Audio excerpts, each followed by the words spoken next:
Tales of King Arthur. Introduction. The adventures of King Arthur and the Knights of the Round Table were first told at the fireside of the Celts, the peoples whose ancestors built Stonehenge, the ring of towering stones on England's Salisbury Plain that makes a calendar of the sun and stars. From these ancient beginnings come the story's mythic echoes.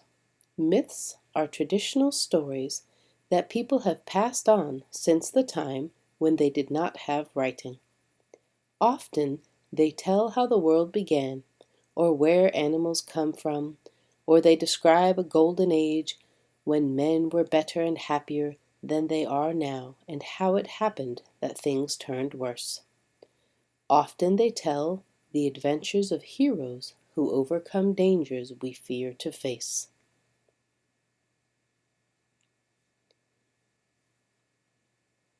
They were one way to teach lessons, explain mysteries, and entertain as well.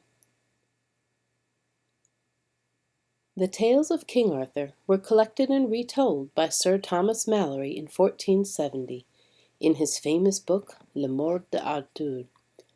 Malory was a scoundrel who stole cattle, robbed monasteries, and probably murdered too. He spent most of his later life in prison, and it was there he wrote the stories as we know them today, drawing together parts from Britain, France, and Germany. In his hands they become a type of story we call a romance. Romances were very popular in the Middle Ages, when traveling musicians sang about love and adventure, dragons and wizards, and noble knights and their fair lady loves. Romances tend to take magical things seriously and give an air of mysterious significance to nearly everything. Miguel de Cervantes wrote his famous book Don Quixote largely to show how silly it would be to believe in what romances said could happen.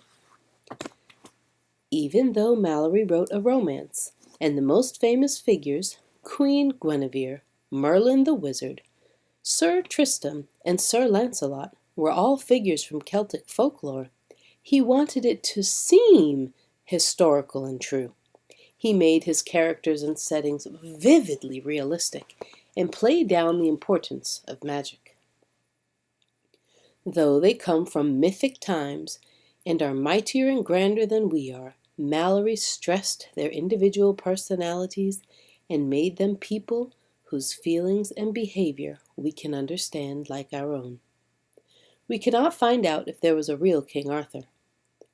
Some people think the old legends became attached to a Celtic chieftain named Arturus, a hero at the Battle of Badon in 517, where the Britons fought off Saxon invaders, and that he led them to other victories as well, but it can't be proven.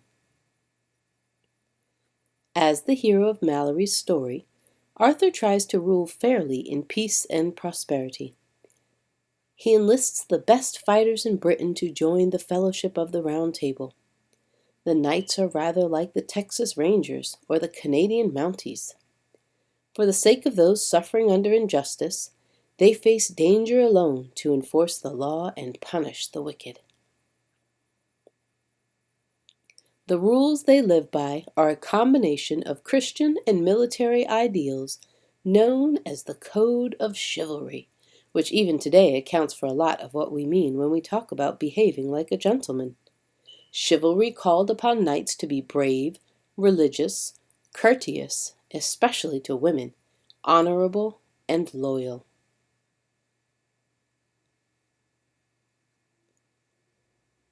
Their loyalty was owed to God, to their king, and to the lady they had chosen as their true and only love.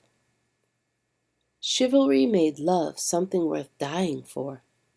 These virtues were tested and proven in tournaments, where knights jousted, trying to knock each other off charging horses with lances.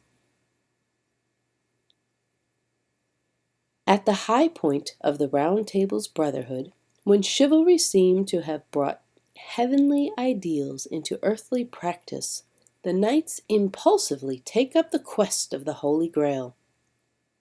The story of the quest is a spiritual fable of the path to fulfillment.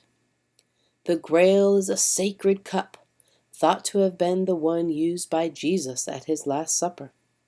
It is usually seen accompanied by a lance, the one used by a soldier to stab Jesus' side as he hung on the cross.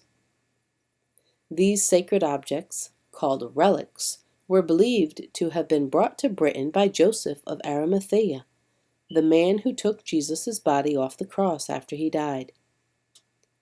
The holy cup caused the food a person most liked to eat to actually appear before him or her, spread lovely aromas wherever it went, and could heal. Miraculous to behold and radiating a halo, the Grail seemed to offer a sight of heaven from this world. But one only gets as close to the Grail as one is pure and holy. In the end, how many knights can be truly loyal to God? Only one, Sir Galahad. The quest sets 100 knights roaming the roads of Britain, seeking something invisible to them. Chivalry, putting its trust in the survival of the fittest, requires a knight to look for action and to put himself at the mercy of chance. The death-defying heroes of the Round Table hurl themselves into a single combat with unknown foes at an instant. Thus, the quest leads to senseless duels that leave many famous knights killed or badly wounded. The world of the Round Table begins to totter. The love between Sir Lancelot, King Arthur's best knight, and Queen Guinevere is the pivot of its fall. Sir Gawain of Orkney, King Arthur's nephew, accuses Sir Lancelot of plotting to become king and take Guinevere as his queen. Thus, the family of the Orkneys opens a feud with Sir Lancelot's relatives, the family of Benwick. Camelot's bonds of brotherhood, eaten at by greed and jealousy, unravel into civil war. The spirit of revenge hacks away the body of the Round Table. To stop it, Arthur finally must kill his own evil son, Sir Mordred. Badly wounded in the combat, Arthur is taken for healing to Avalon, the island in Celtic myth where the dead go. The golden age he made is gone. Yet for a time, justice and goodness, order and love reign from Camelot. And they might again, the wise men who tell the myth say, when King Arthur comes back from Avalon.